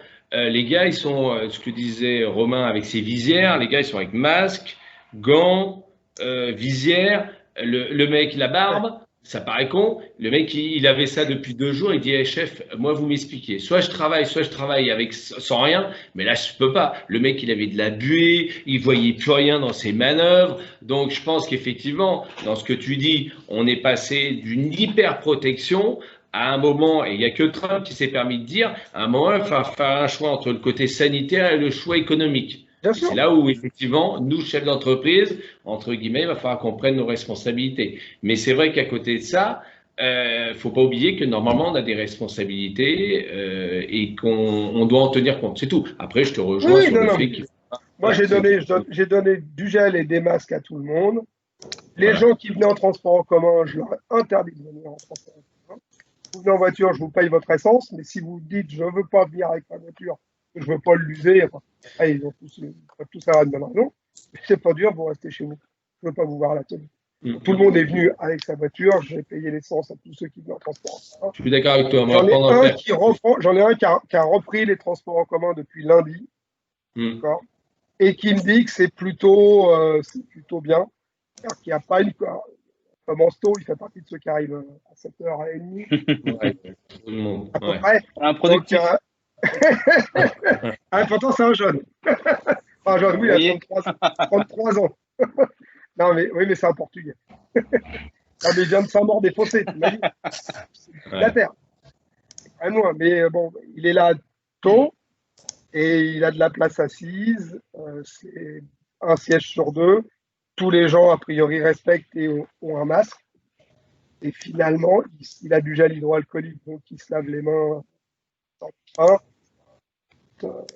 Vincent, tu évoquais les 4 mètres carrés. Ce qu'il faut savoir, effectivement, ça n'a pas trop circulé au niveau de la plateforme Ravi. On aurait pu le faire circuler. Je trouve que la plateforme, et il faut le dire, parce que de temps en temps, les politiques font pas tout bien, mais là, ça n'était pas trop mal mené. C'est la plateforme qui a été mise en place par la région Île-de-France avec les achats de gel hydroalcoolique et les masques. Honnêtement, nous, on s'est déclaré. On a eu après un lien qui a été fait sur Manutan. Et une semaine après, on avait le matériel. Donc ça a super bien marché. Donc ça, je pense qu'il faut le rappeler. On parlait de la surface de protection, mais les protections et la mise à disposition de ce matériel-là, qui est le sommaire, mais élémentaire à mettre dans les véhicules et tout ça, le gel hydroalcoolique et les masques, honnêtement, la région, ils ont fait un super travail.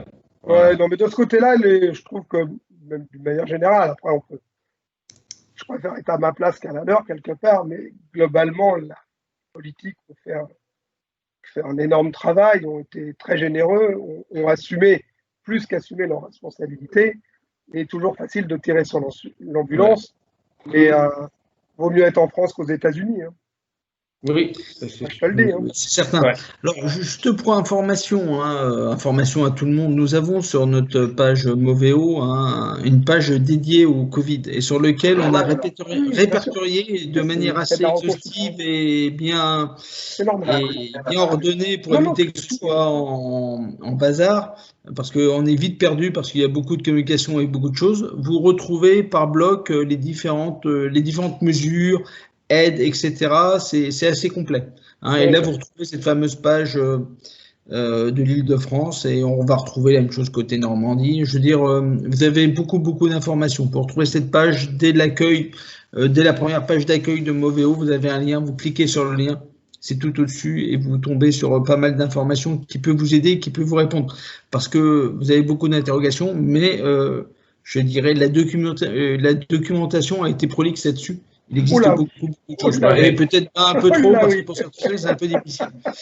Je voudrais en profiter pour reprendre la deuxième question et la dernière question, la troisième plutôt. Comment avez-vous, ce qui est une question intéressante, comment avez-vous abordé le dialogue social pendant cette période? Contrainte, opportunité de renouer le dialogue. Donc en fait, c'est un peu c'est le dialogue social. Avec vos représentants, comment vous avez fait, comment ça s'est passé? Alors, vous avez des tailles différentes d'entreprises, donc Ouais, avec voilà, des nous, on relations n'a pas trop différentes. nous, on n'a pas trop de problématiques de représentants, puisqu'on est tout petit, une sorte de structure juridique, donc on n'a pas cette problématique. Par contre, le dialogue, il est permanent, et moi, j'essaye d'être le plus transparent possible, c'est-à-dire que qu'on a parlé en termes de chiffre d'affaires, de baisse de chiffre d'affaires, de problématiques à résoudre, ils ont eu les mêmes informations que vous avez eues. C'est-à-dire qu'il n'y a pas de, il n'y a pas de non-dit. J'explique aux gens les difficultés qu'on risque de rencontrer, sachant que je ne fais pas, encore une fois, de catastrophisme primaire, et j'aime bien que les gens comprennent. Donc moi, le dialogue social, c'est pendant qu'ils étaient confinés, toutes les semaines, je téléphonais à tout le monde pour prendre des nouvelles de tous. Même encore aujourd'hui, ceux qui sont en chômage partiel, je les appelle au minimum une fois par semaine pour leur donner des informations et tenir compte de leur état, éventuellement. Rassurez-vous, pour l'instant, ils vont tous très bien. Ensuite, ce qui est compliqué, c'est quand il va falloir prendre les mauvaises décisions. Les difficiles décisions, il va falloir leur expliquer. Et je pense qu'il y en a quand même qui se posent des questions et qui n'osent pas nous en parler. Donc, nous, n'ayant pas de structure pour ça, personne ne centralise les informations, mais je pense qu'ils se posent des questions. Et dans des structures un peu plus grosses, il y a peut-être un échange avec une information centralisée. Chez Stéphane, c'est peut-être ton cas. Nous, voilà, c'est un dialogue permanent. Le dialogue social, nous, il est permanent. Non, bon, moi je perds pas le dialogue comme tu viens de dire, hein, Philippe. Je pense que les structures étant plus grosses, oui, mais c'est quand même 4 structures, donc ça correspond à 4 fois la taille d'entreprise qu'on a. Hein. Effectivement, il y en a dans certaines structures, j'ai des représentants de personnel, dans d'autres pas, mais je suis complètement d'accord avec toi sur le fait qu'effectivement le dialogue social, il est installé depuis des années. C'est pas aujourd'hui au travers de cet épisode difficile qu'il est recréé. En tout cas, moi, j'ai eu 2 attitudes, je dirais, du personnel. C'est effectivement ce qui a été évoqué tout à l'heure, un plaisir à revenir travailler. Ça, j'étais même plus qu'un plaisir, un désir de vouloir retravailler. Donc déjà, ça a été une attitude sans aucune crainte, mais sans aucune. J'ai pas eu. Oui, on a eu quelques personnels, mais comme d'habitude, comme toute entreprise, on a toujours la brebis galeuse. Mais on peut dire que moi, j'ai même eu une personne déclarée dite sensible. On a mis un protocole en place avec un toilette bien particulier, une zone sur laquelle on voulait voir personne parce qu'il est vraiment déclaré sensible. Mais il a fait le désir de vouloir travailler. Donc, je pense que déjà au niveau du personnel, il y avait ce désir de vouloir retravailler parce qu'effectivement, il y a une inquiétude globale sur le fait de dire oui, je suis à la maison, c'est bien, je suis payé à la maison, mais le système communiste qui est de dire t'es payé à rien faire, je pense qu'on a quand même des salariés là-dessus, chapeau, parce que voilà. Ce désir de vouloir travailler, il est là. Maintenant, je rejoins Philippe. C'est vrai que là, on a passé le côté facile. On a passé le côté facile. Moi, je pense que le T3, le 3e trimestre, va nous donner vraiment la couleur de la décision qu'on devra prendre au début du 4e trimestre. Mais c'est vrai que ce 3e trimestre, je pense qu'il va être important, voire très important pour les décisions qu'on aura à prendre pour le futur. Je ne sais pas si Romain dit la même chose, mais… Si. En fait, moi, juste, effectivement, chaque semaine, j'envoyais un message. Alors, je n'ai pas appelé tout le monde. J'ai eu bien des gens, mais je n'ai pas appelé tout le monde à chaque fois. J'envoyais des messages assez groupés. Il y a eu des échanges avec des retours pour expliquer un petit peu ce qui se passait pour l'entreprise. Voilà. Comment on est armé face à ce qui se passe, ce qu'il y en est de nos clients, ouverts, fermés, pas du tout, un peu. J'ai même pris des commandes pendant qui se sont annulées toutes d'un coup parce que nos chers clients, eux, ils n'avaient pas le plaisir de revenir bosser, comme vous dites. Du coup, j'ai expliqué un peu tout ça à mes employés. Effectivement, je suis d'accord avec vous. C'est vraiment maintenant que tout se joue, dans le sens où à ce jour, nous, on a été payé de tous nos clients du boulot qu'on avait fait il y a quelques mois. On a payé tous nos fournisseurs. On arrive à un moment où on a de l'argent qui va commencer à fondre petit à petit dans les mois qui arrivent. Donc, on n'a plus grand-chose à payer du passé. Maintenant, on va payer au jour le jour. Et effectivement, quand il y a des décisions à prendre, comme je l'ai dit tout à l'heure, cette entreprise, elle a pas loin d'une centaine d'années. Elle a eu comme vous avez dit, Philippe, plusieurs crises, et quand il y a une décision à prendre, il faut la prendre très rapidement pour pouvoir continuer, pour pouvoir être là, et quitte à rembaucher les gens après. Alors c'est sûr que le gouvernement n'a pas mis tout ça en œuvre pour qu'on licencie les gens. Pour autant, effectivement, moi, j'avais pas prévu de prendre un prêt. Le prêt PGE, c'est très bien. Moi, je suis comme vous, ce que vous avez dit. À ce jour, j'en ai pas vraiment besoin. Je l'ai en stock parce qu'effectivement, moi, mon but, c'est bien évidemment de ne pas l'utiliser. C'est un outil. Je l'ai pris parce que je me suis dit, comme j'imagine vous, voilà, là, c'est maintenant qu'il le propose. Peut-être que dans quelques mois, ça sera pas possible. Donc, ça peut être un petit levier. Surtout. Oui, il coûte rien. Oui. Ça peut être un levier pour plus tard. Bon, maintenant, effectivement, le problème, c'est qu'à ce jour, j'ai pas de levier moi, mais je peux même pas prendre mon bâton de pèlerin et aller chercher dans le nautisme chez nos clients divers et variés. Ils sont tous soit en télétravail, soit absents. Donc, malheureusement, c'est la seule chose à faire, c'est être patient. Être patient en faisant un peu le minimum en dépenses. En fait, finalement, je fais exactement comme nos clients. Et le problème, c'est que comme l'État laisse la possibilité de le faire aux clients, les petits sont obligés de le faire. C'est-à-dire que je dépense le moins possible et j'attends que ça bouge. Et le problème, c'est que comme nos clients font pareil, eh bien, c'est sclérosé.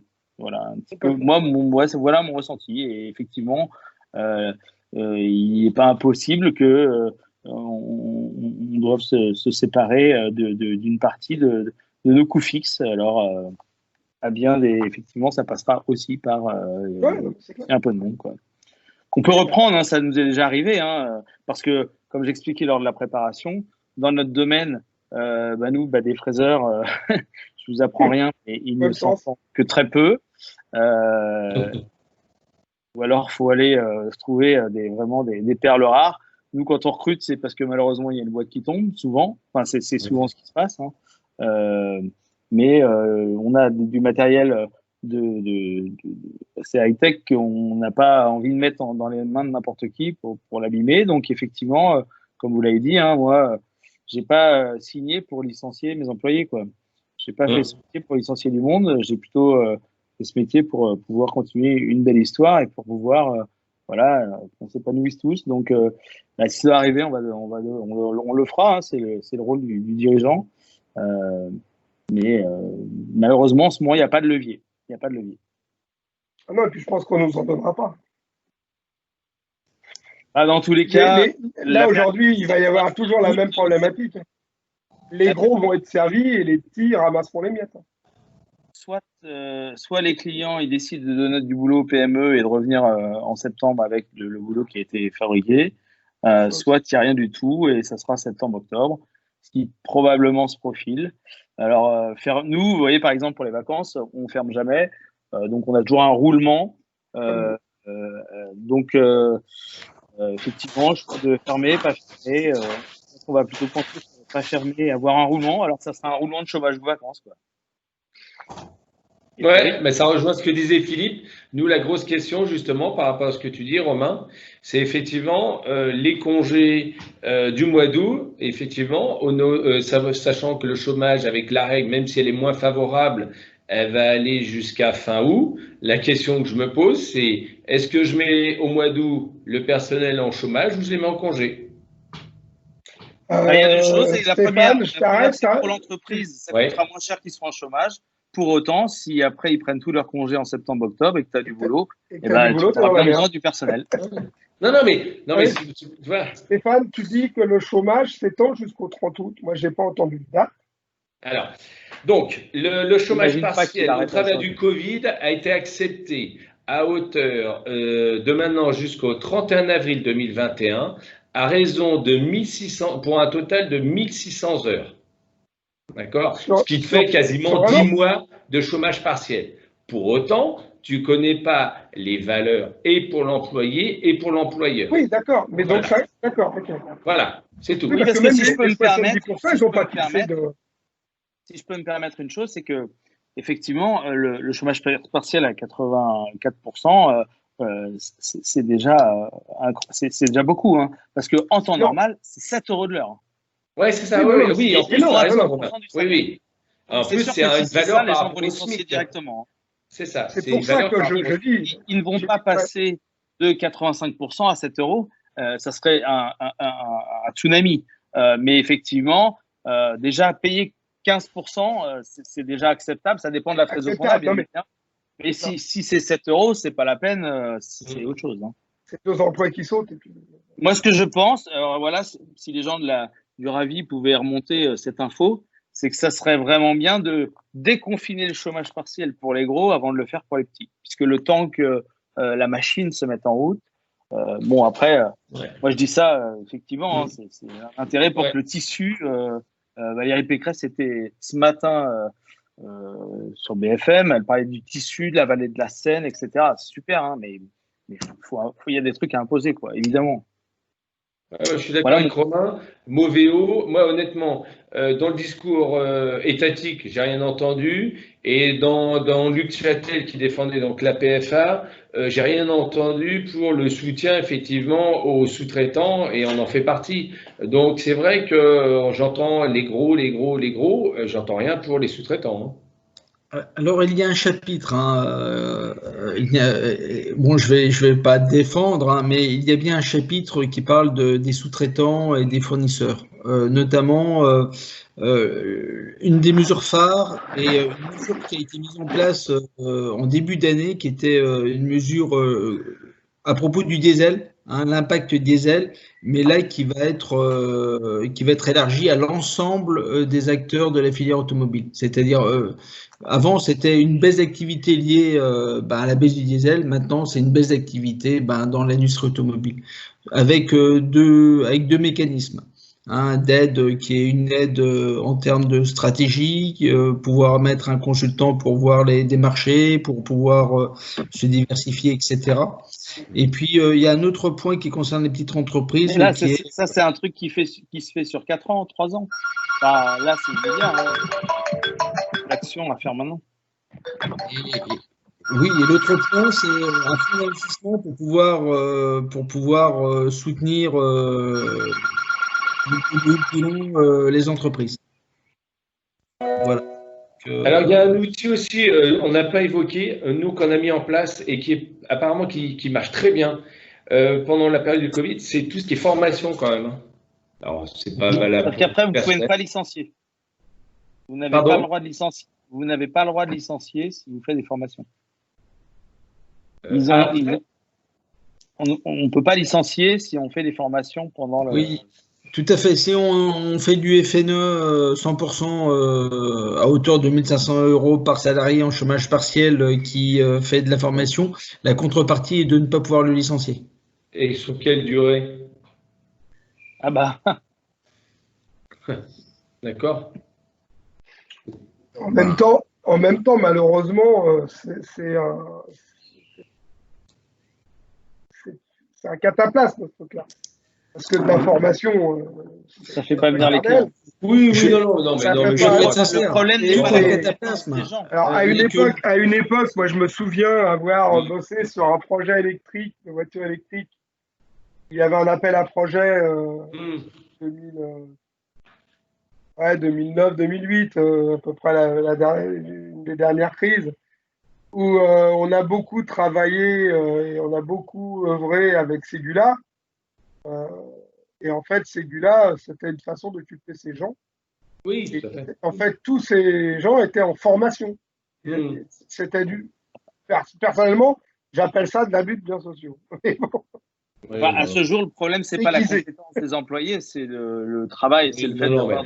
Non, mais je disais que ça peut être un petit outil qui peut être intéressant pour un peu, voilà, motiver, pas motiver, mais pour garder un peu en stimulation par le fait d'être inoccupé, qui est quand même une période psychologique assez compliquée, qui peut être un petit regain dans le côté psychologique en se disant, bah tiens, j'ai une petite formation, ça va me permettre de remettre un peu la piétrie, voilà, c'est ça que je veux dire. Et en tout cas, ça marche très facilement. Et est-ce qu'on peut faire de la formation en interne, moi, Oui. Ah, par des salariés qui transmettent à d'autres salariés? Je crois, aujourd'hui, moi, les seuls qu'on a pu faire et actionner, ce n'est que ce qu'ils appellent des formations dites qualifiantes, courtes, mais qualifiantes.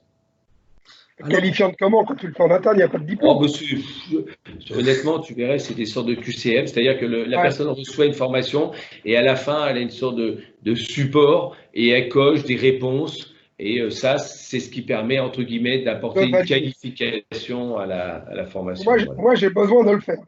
Moi, j'ai besoin de former une personne. Alors, je vais vous donner en interne, qui serait formé par mon fils. Et donc, c'est vrai qu'on va avoir une baisse d'activité au fraisage. Et on n'a jamais le temps de le faire, donc on ne le fait jamais. Et là, finalement, on va avoir le temps. Eh bien, il faut voir, je ne sais pas si Vincent il veut intervenir par rapport à ça, mais je crois que voilà, il y a des outils. Oui, alors en interne, je ne suis pas sûr, mais je ne pense pas, hein, parce que c'est basé sur. En fait, ça passe par l'OPCO. Hein, donc les OPCO, vous, c'est l'OPCO d'USI, hein, pour vous trois, je pense, qui a signé. L'OPCO, oui, qui est devenu OPCO d'USI maintenant. Oui, c'est celui-là. Qui a signé un accord avec les directs, hein, sur ces financements-là. Et donc c'est l'OPCO qui a cet argent-là. Donc il faut passer par l'OPCO. Faut que l'OPCO, c'est lui qui intervient à 100% puisqu'il prend l'argent de l'État, il a une enveloppe. Donc une formation interne, je vois pas trop comment il peut être valorisé dans ce processus-là. Et également c'est assez souple. Hein. Nous, Pôle Moveo, Aria, Ravi, Moveo. Nous proposons des formations qui sont éligibles au FNE alors qu'elles ne sont pas ni certifiantes ni particulièrement qualifiantes. Hein. Vous donnent des compétences, mais je dirais c'est de la formation de développement. Et donc je dirais c'est très très large le spectre d'utilisation. Hier, on m'a donné quelques chiffres sur la Normandie. Hein. Donc, ils avaient plus d'une centaine de dossiers en cours avec 477 salariés et 4220 heures de formation qui ont été éligibles au FNE. Donc, voilà, c'est quelque chose qui marche bien. Et si vous faites du chômage partiel et que la personne est en chômage partiel, ben, ça vaut le coup de l'envoyer en formation, de faire de la formation, de gagner en compétences, en sachant que si le pire arrive, vous gardez ce salarié-là, évidemment. Voilà, c'est une opportunité d'avoir une formation qui ne coûte pas très cher. Donc j'ai une remarque sur le chat, hein, où on me dit que le FNE et formation en interne, dans le FNE, la formation en interne est interdite. Donc c'est normal, il y a un flux d'argent, faut un flux d'argent. Là, on a tenu nos 1h30. Vos propos ont été très très riches. J'espère que ça a apporté beaucoup de choses à tout le monde. Je sais que pour moi, c'était très très intéressant. Je dirais un petit mot de conclusion. Pour conclure, si vous allez en 2 mots, dire comment vous voyez l'activité dans les 6 prochains mois. En 2 mots, bon courage et bonne chance. Moi, si je peux, effectivement, oui, c'est ça. Celle qui va apporter de la visibilité sur une assurance de quand même passer quand même avec de la casse, mais sans trop, c'est vraiment ce 3e trimestre, pour moi, qui est hyper important. Le 4e et le 1er trimestre 2021, ils vont être des régules, c'est-à-dire que les grands donneurs d'ordre, on sait comment ils vont faire. Le dernier trimestre, ils vont freiner pour essayer de faire des chiffres à peu près propres pour leurs actionnaires. Et début d'année, comme on aura bridé un peu les budgets suivants, bon, on va freiner un peu en début d'année. Donc, je pense que s'il y a quelque chose sur lequel éventuellement on peut se raccrocher à espérer quelque chose, c'est quand même principalement ce 3e trimestre. Et c'est pour ça que je dis, et je rejoins ce qui a été évoqué, c'est que si l'État ne nous aide pas à passer les périodes là qui vont arriver, les périodes les plus dures vont arriver, c'est-à-dire le 4e et le 1er 2021, je pense que nous, il faut que vraiment le 3e trimestre, on le passe assez haut, parce que sinon, on va morfler. Pour autant, je suis d'accord avec Philippe, il faut garder espoir, on en a passé des crises. Donc, il faut se dire que voilà, on a l'habitude. Par contre, des bons tableaux de bord, bien suivre ça à l'euro près, mais bien gérer nos salariés au niveau psychologique. Et après, voilà, hein, comme on dit, hein, avec un peu de chance, on devrait y passer. Comme a dit Romain, dépense zéro, strictement. Oui, c'est ça. Moi, on me demande des outils, on me demande des plaquettes, tout 20 tiroirs, il y en a plein qui sont pas rangés. Je dis, vous démerdez avec ça. Mais on va passer plus de temps. Non, on s'en fout, on en a du temps. Optimiste, mais effectivement, le nerf de la guerre, ça va être la trésor, hein, de toute façon. Ça va être la trésor. Écoutez, pour ma part, je pense que c'est pas cet été que ça va repartir. Et je pense que effectivement, la fin de l'année, en général, c'est ce que j'expliquais en préparation, c'est que nos clients parlent pas toujours anglais. Par contre, ils ont juste 3 mots qu'ils connaissent, c'est free cash flow. Alors, à la fin de l'année, il y a ces fameux mots qui ressurgissent, comme l'année dernière. Et effectivement, ils essayent de dépenser le moins possible. Donc, si on cumule, surtout le fait qu'en ce moment, il n'y a pas de projet. Donc, si on cumule l'été et puis cette rentrée septembre-octobre timide, puisque dès décembre, c'est les vacances du mois de décembre, malheureusement, je pense que l'année est mal partie. Après, je veux bien être optimiste parce que moi, si mon optimiste, c'est que ça va me faire arriver à un objectif qui est les 100 ans de l'entreprise, qui est quand même au moins une belle histoire. Alors, voilà, je vais rester optimiste pour ça. Mais effectivement, les clients, il faudrait déjà qu'ils reviennent au boulot.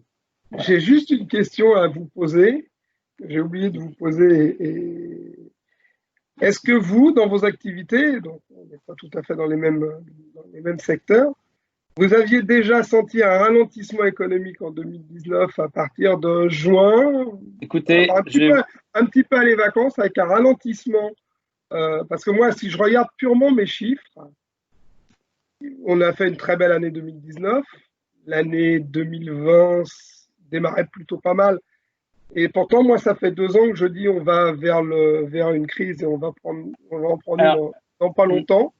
Et moi, en fait, je me retrouve aujourd'hui avec toute une catégorie de clients que je ne vois plus du tout. Ils n'existent plus. Alors, je vais répondre à votre question. Ils viennent plus en tous les cas. Je vais répondre à votre question pour faire un petit schéma de l'année dernière. Nous, on a fait une excellente année 2018. Un début 2019, les 6 premiers mois étaient très bien.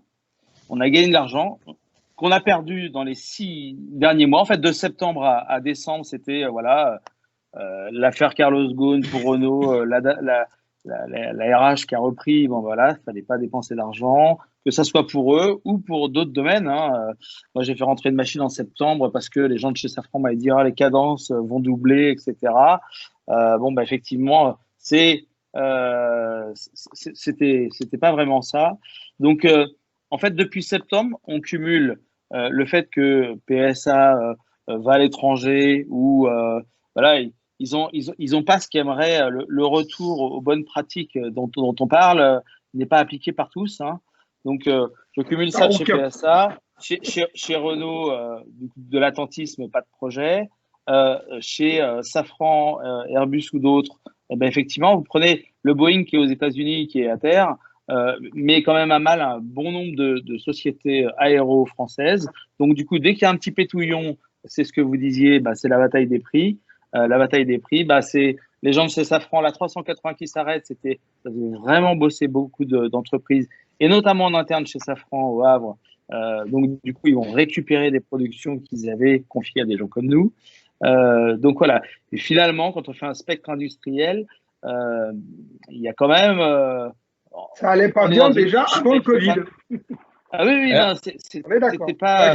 C'est le sentiment que j'avais. La fin de l'année n'a pas été, la fin de l'année n'a pas été très dynamique.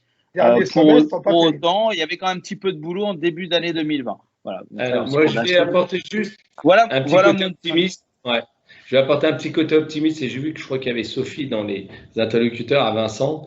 Il y avait un super outil et moi je dis attention aussi, nous on avait, comme disait Philippe, la période de 2008 nous a permis à nous poser des questions au travers du réseau automobile et c'est un accompagnement qu'on avait eu avec le Ravi.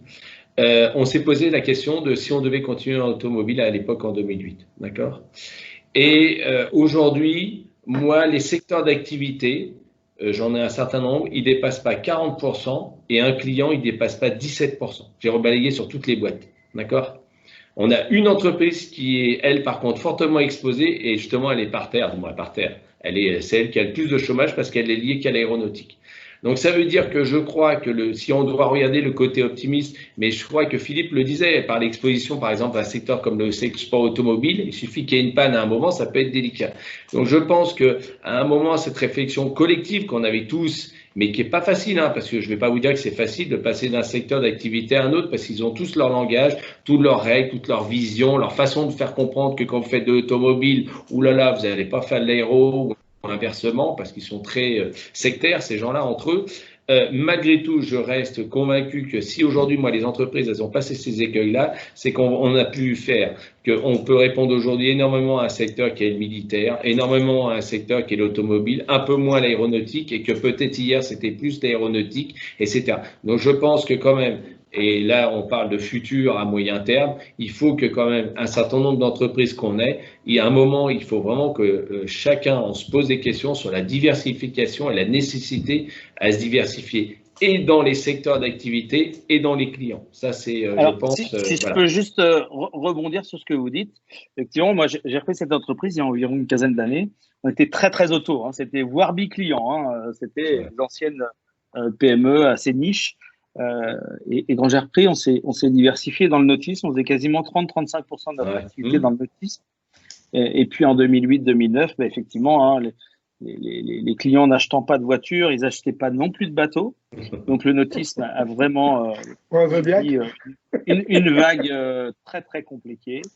Et on s'est réorienté dans l'aéronautique en se faisant certifier et en rebondissant. Mais se diversifier, c'est 20, 30, 40, 35 points de son chiffre d'affaires. Mais quand on est bien façonné pour faire ce qu'on fait historiquement, et je vais même aller plus loin, et ça, Vincent, c'est la problématique de notre région. Quand on est en Île-de-France, et ben, aller trouver des clients qui viennent d'ailleurs, c'est pas évident. Alors autant les machines coûtent le même prix, autant les hommes, bah, c'est vrai que peut-être dans la Creuse, c'est pas toujours évident de trouver du personnel, mais tout est quand même beaucoup plus cher ici. Donc se diversifier, oui, peut-être comme vous le faites, je pense que c'est une bonne façon d'avoir plusieurs PME petites, ayant chacun… Mais avoir une boîte dont les opérateurs sont bien, parce que vous savez, nous, on fait auto-aéro, on fait à peu près 35% aéro, mais les gens se grattent la tête parfois quand on passe d'une affaire à l'autre. C'est pas évident, donc, mais c'est vrai que c'est important. Il faut savoir dire non à un client et puis effectivement faire en sorte d'avoir le taux de dépendance le plus bas, mais c'est pas évident. Et surtout, vous l'avez répété pour nos clients auto qui aiment bien ça. Quoi. Ouais. On a tous la même problématique. Et puis quand on est petit, c'est difficile. Quand on est tout petit, c'est difficile. Toi, Stéphane, tu l'as fait via de la croissance externe. Moi, j'ai fait un peu la même chose à beaucoup plus petite échelle. Moi, j'ai racheté le Marek, qui était dans l'agroalimentaire. Pas dans l'alimentaire, pas l'agroalimentaire. Là, il y a 3 ans, j'ai racheté une boîte Astin qui était donc qui avait un gros client qui faisait de la pulvérisation. On a gardé que ce client-là, mais il fait 250 000 € de chiffre d'affaires aujourd'hui. Donc, on en a perdu une partie parce que le client ne connaissait pas, il a eu peur, et là, on est en train de remonter en puissance avec lui. Aujourd'hui, le fait est, par de la croissance externe, on a réussi à diversifier notre portefeuille client, et c'est uniquement par la croissance externe, parce que sinon, je ne serait jamais arrivé commercialement, d'une manière purement commerciale. Moi, je suis admiratif de Romain qui a réussi à le faire, parce que moi, personnellement, qui suis une burne en commercial et qui suis moins rien, je n'y serais jamais arrivé. Et je l'ai fait que par des rachats, des acquisitions de petites PME pour aller capter ce qui était à capter, à la fois des compétences. Philippe, vous allez voir, je vais vous vendre un peu de présage. Non, mais c'est pas ça que je veux dire. Hein, je chercherais à dire, on les fait par la croissance. On peut pas faire si vous voulez, j'ai du beau 5 axes. Ce que je veux dire, c'est que quand même, ça rejoint ce que tu as fait quand même dans l'approche, que ce soit par la croissance externe, parce qu'on veut du commerce et tout ça. Je dis que ça correspond à la démarche qu'avait mis en place à un moment Moveo et le Ravi. Romain quand même le dit aussi. C'est qu'à un moment, il faut quand même clairement le dire, c'est qu'à un moment qu'on le fasse comme on veut, on l'achète, on le fait. Bon, ça c'est pas. C'est surtout qu'il faut qu'aujourd'hui on se dise que. Mais c'est vrai que là, ça fait d'autant plus mal, c'est que c'est tous les secteurs d'activité qui sont en panne. Donc là, on peut pas dire j'ai des trucs, mais malgré tout, voilà, il faut pas. Et je pense qu'on l'a eu pour certains, vous l'avez fait, mais je pense qu'il y en a peut-être qui sont encore plus exposés. Attention, continuez, persévérer là-dedans, mais la diversification dans les secteurs d'activité est nécessaire parce que, hormis cette fois-ci où on a tous les secteurs à la panne, il faut se dire qu'à chaque fois, il y a des cycles dans l'auto, dans l'aéro, dans le nucléaire, dans le ferroviaire, et qu'il est nécessaire, si on veut que nos entreprises continuent à fonctionner, d'avoir cette diversification. Voilà. Alors sur la diversification, le point que je vous disais d'aide de l'État, hein, les deux gros points qui sont sur les missions d'accompagnement, c'est l'aide à la diversification et l'aide à l'internationalisation. C'est de se dire, essayer de vendre à l'étranger quand le marché, là, tous les marchés sont plutôt occupés, hein, Ouais. et puis diversifier. Mais ce qui est connu de la diversification, c'est le cadre humain, c'est automobile, aéronautique. Il y a un cycle court, un cycle long. Mais aujourd'hui, le cycle long est bien bas et le cycle court est pas très haut. Donc après, c'est toujours une grande difficulté.